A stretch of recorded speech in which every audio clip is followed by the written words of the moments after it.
নমস্কার।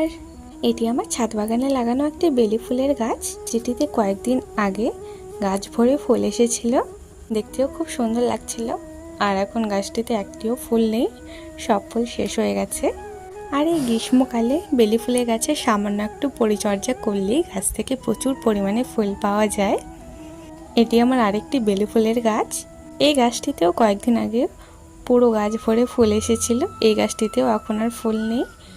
তো আমি গাছটি থেকে আবার ভরে ভরে ফুল পাওয়ার জন্য গাছের ডালগুলো কেটে দেব।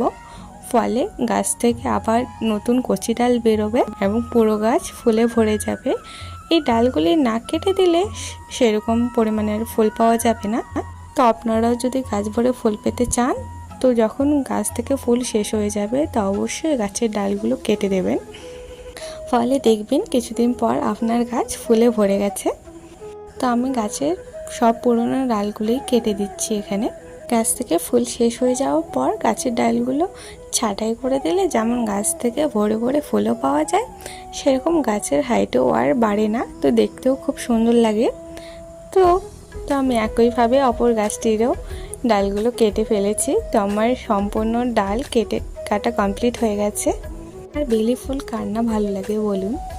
তো আমি এখানে ডালের কাটা অংশগুলোতে হলুদ গুঁড়ো ব্যবহার করছি।